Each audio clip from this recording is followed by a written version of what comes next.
الحمد لله رب العالمين وبه نستعين والصلاة والسلام على رسوله الكريم أما بعد أعوذ بالله من الشيطان الرجيم بسم الله الرحمن الرحيم الف لام را کتاب احکمت آیاته ثم فصلت من لدن حکیم خبیر صدق اللہ العظیم۔ بزرگان محترم، ہم اور آپ جس مذہب کے ماننے والے ہیں اس مذہب نے دستور کے طور پر، منشور کے طور پر ایک کتاب ہمیں اللہ کی جانب سے عطا کی ہے، اور اس کتاب مقدس و مبین کا نام قرآن پاک ہے۔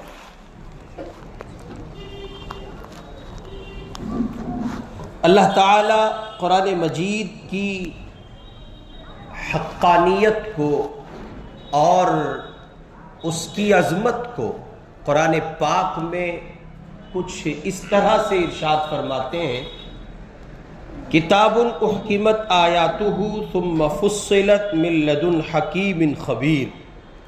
یہ وہ کتاب ہے جس کی آیتیں محکم ہیں، پھر تفصیل سے بیان کی گئی ہے، بڑی حکمت والے اور بہت خبر رکھنے والے اللہ کی طرف سے۔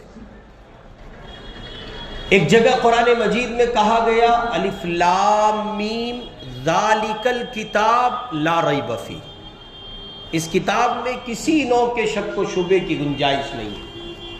ایک جگہ قرآن مجید میں کہا گیا لا تبدیل لکلمات اللہ، اللہ کے اس قرآن میں، خدا کے اس کلام میں کوئی تبدیلی نہیں کی جا سکتی۔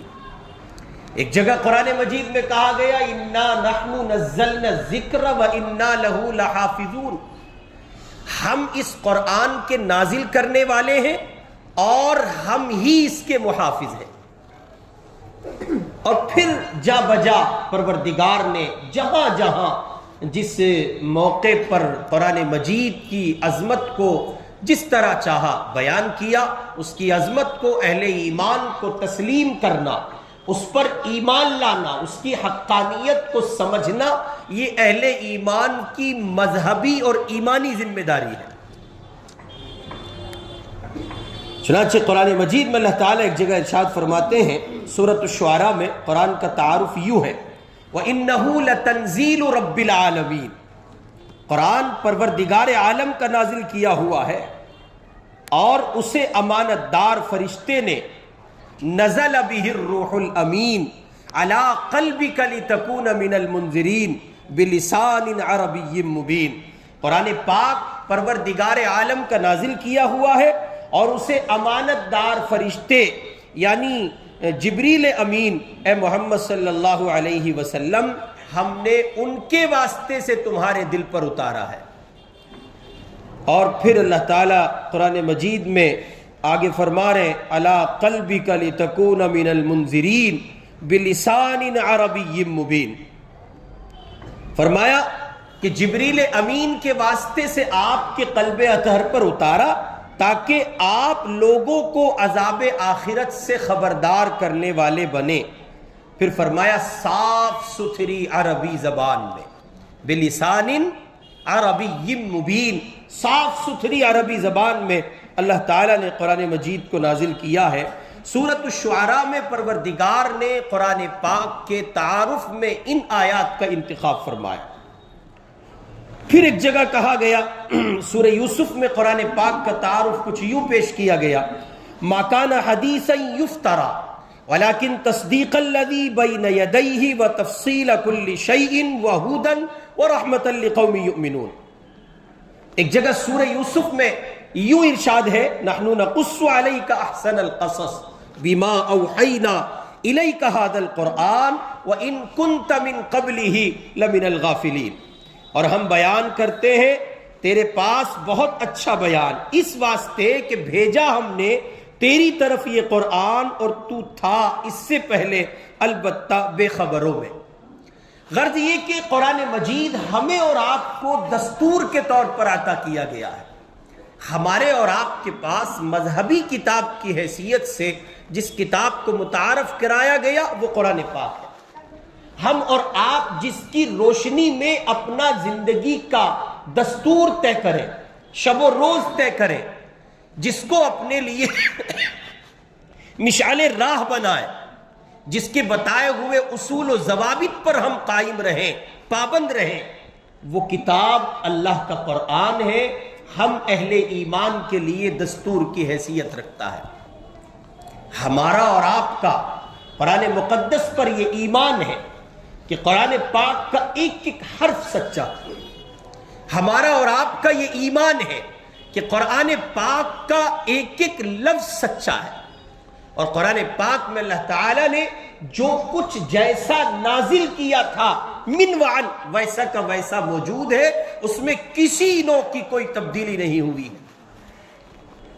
چنانچہ خلیفہ مامون الرشید کے زمانے میں سالانہ اس کی ریاست میں، اس کی مملکت میں قرآن پاک کا ایک میلہ لگتا، کتابوں کا علمی کہیں آپ، علمی ایک میلہ لگتا تھا۔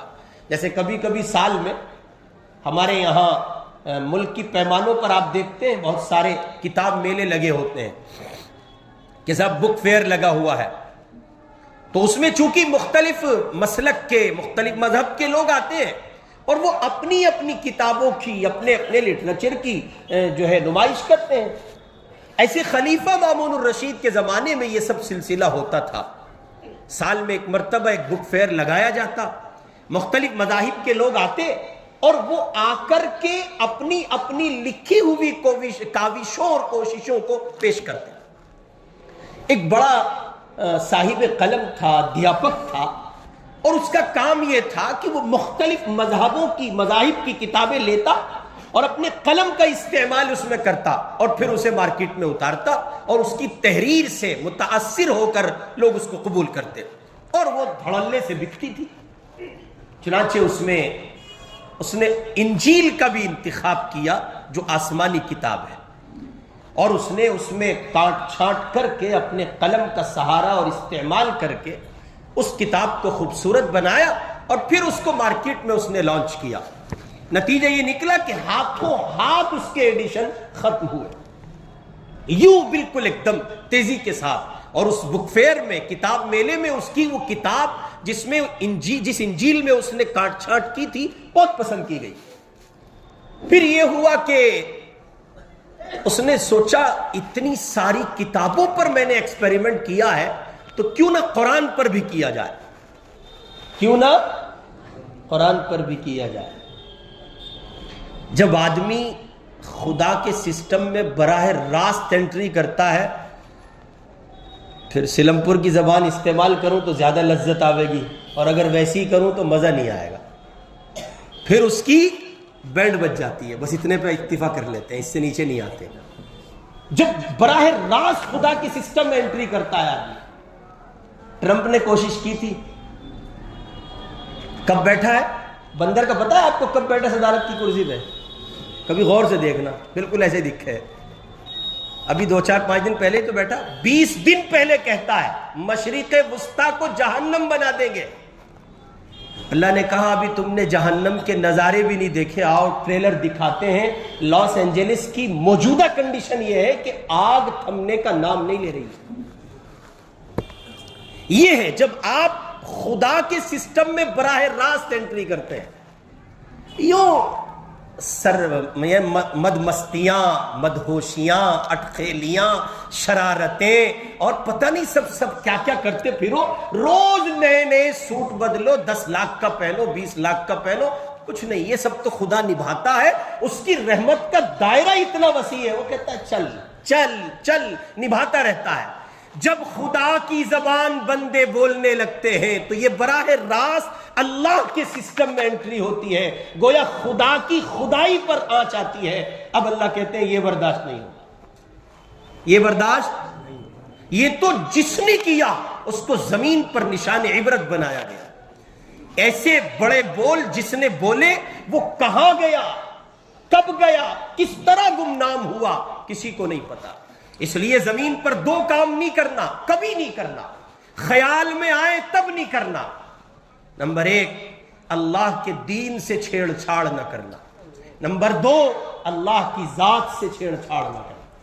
اللہ کے دین سے چھیڑ چھاڑ، اس کے دین کا مذاق، استہزاء، جان بوجھ کر شریعت سے کھیلنا نشان عبرت بنا دیا جاتا ہے آدمی۔ اس جرم پر قسم رب کعبہ کی ایسا مارا جاتا ہے، آدمی کو ہوش نہیں آتا کہ وہ کس طرح سے مارا جا رہا ہے۔ اور ایک جب آدمی بڑے بول بولنے لگے، آج کل آپ کے نیتا لوگ بڑے جوہر دکھا رہے ہیں، ودھان سبھا کا الیکشن ہے آپ کے یہاں، 5 فروری میں قسمت کا تالا بند ہوگا اور 8 کو کھلے گا، کون وجیتا ہے اور کون بھاگتا ہے، اللہ ہی جانتے ہیں کس کے مقدر کیا لکھا ہے۔ لیکن یہ جو زمانہ، یہ نیتاؤں کی آزمائش کا زمانہ، یہ پریکٹیکل، یہ 10-12 دن جو رہ گئے ہیں، اگر خدا نہ خواستہ بڑے بول بول دیے کسی نے، تو بڑے بول خدا کو پسند نہیں ہے، باقی سب کچھ پسند ہے۔ حدیث مبارکہ میں آتا ہے، اللہ تعالیٰ فرماتے ہیں کہ بڑائی میری چادر ہے، اس میں پاؤں ڈالنے کی کوشش مت کرنا، ورنہ کیا ہوگا، پٹخیاں دی جائیں گی، میں کرتا ہوں، میں نے کیا ہے، میں کر دوں گا، میں پتہ چلا شام کو خالہ بھنی ہوئی ران کھا رہا ہے کوئی کھانے والا، یہ وہی خالہ ہے جو دوپہر میں چلا رہی تھی۔ تو میں یہ بس اللہ کی ذات کو سجدہ ہے، اللہ کے سوا کسی کو نہیں سجدہ۔ کبر، بڑائی، شان و شوکت، عظمت، یہ خدا کی ذات کے ساتھ خاص ہے، وہ دکھائیں، وہ کریں اس کا اظہار تو سجدہ ہے۔ اللہ آپ ہی بڑے تھے، آپ ہی بڑے ہیں اور سدا آپ ہی بڑے رہیں گے۔ تو اس نے سوچا قرآن میں بھی کچھ چھیڑ چھاڑ ہونی چاہیے بھائی، ہو سکے 2 پیسے فالتو بن جاویں۔ بادشاہ نے بھی بڑا پسند کیا، اگلے سال وہ آیا اور قرآن میں چھیڑ چھاڑ کر کے لایا، کتاب چھپوا کے چھیڑ چھاڑ کر کے لایا۔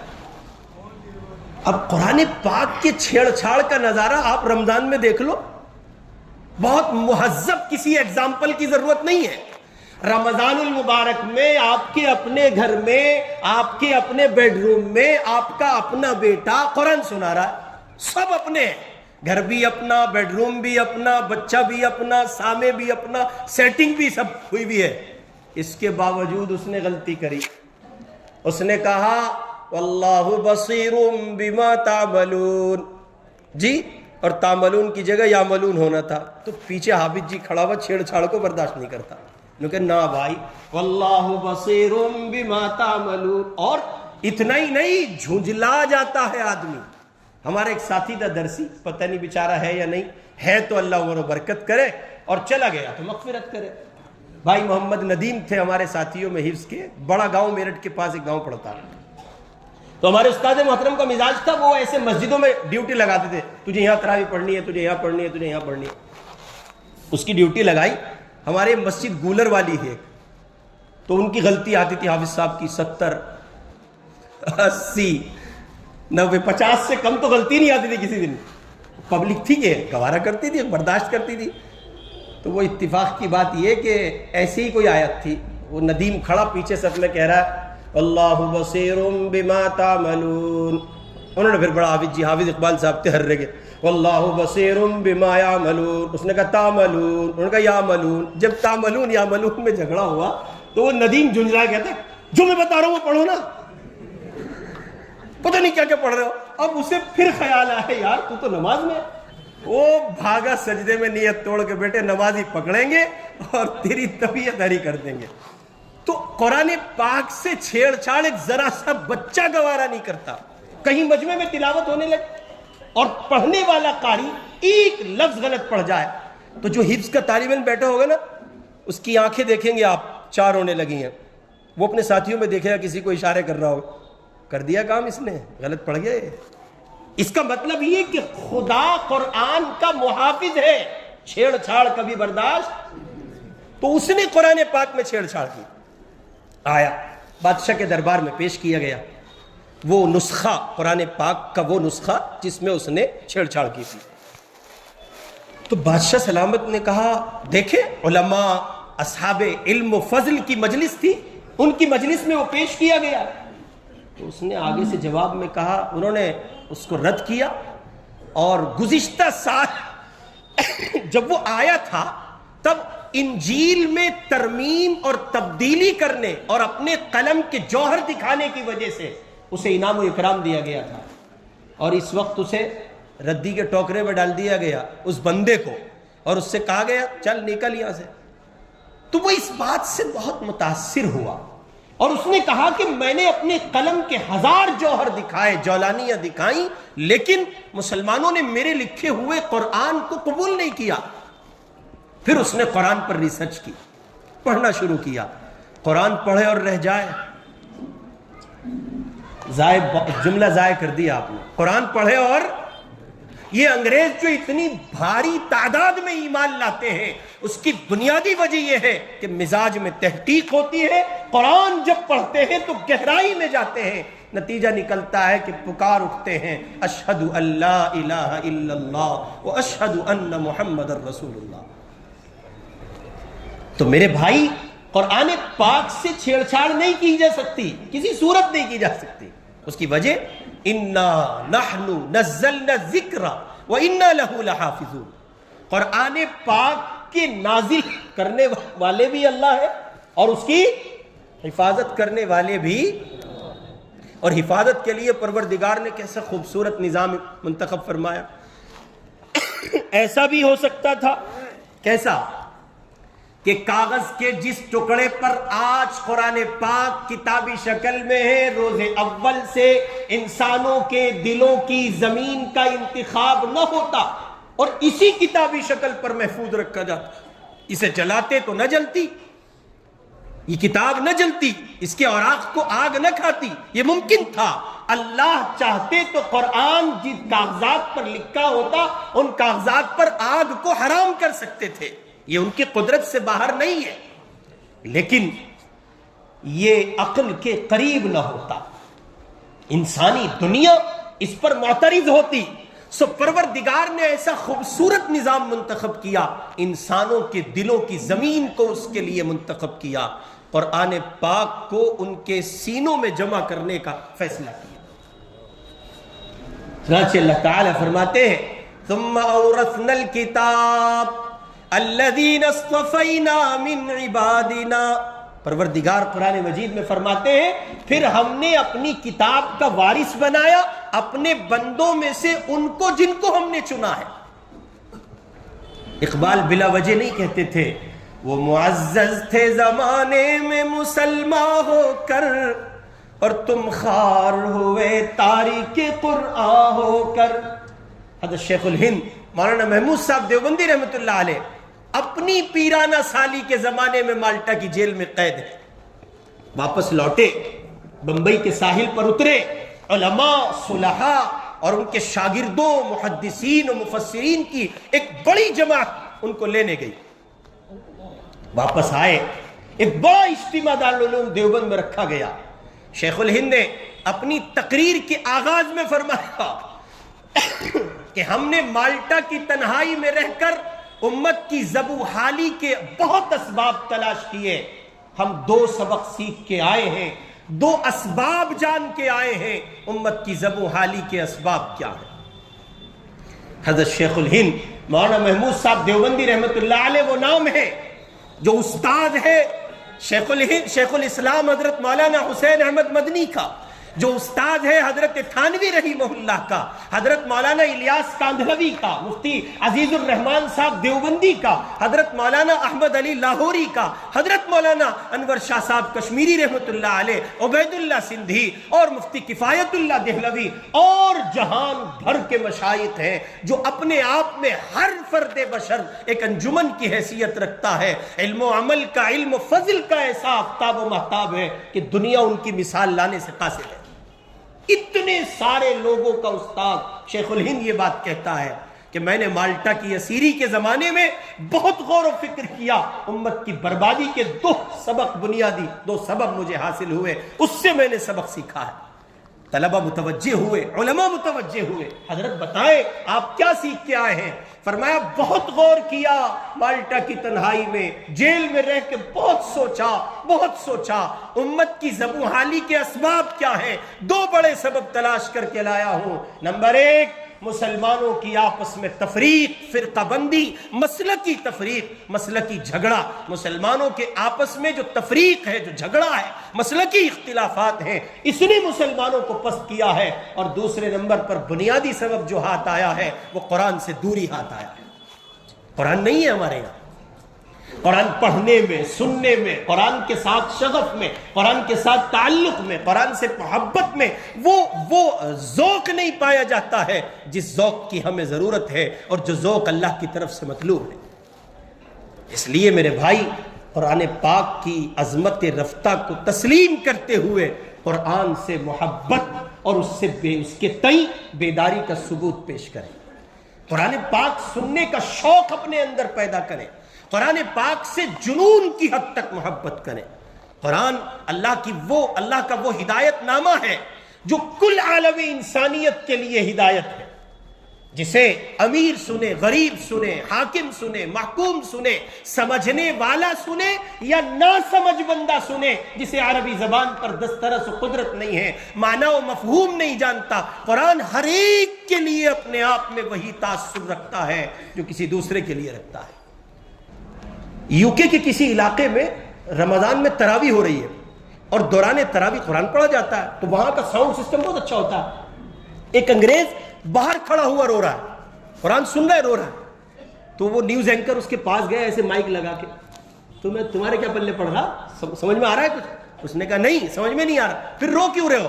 کہ اس قرآن پاک کا رعب، اس کی محبت، وہ ملی جلی کیفیت قلب کی زمین کو متاثر کر کے آنسو پیدا کرنے پر مجبور کر رہی ہے۔ یہ قرآن ہے۔ بہرکیف اللہ تعالی ہمیں اور آپ کو قرآن پاک سے والیہانہ تعلق و محبت نصیب فرمائے۔ وآخر دعوانا ان الحمد للہ رب العالمین۔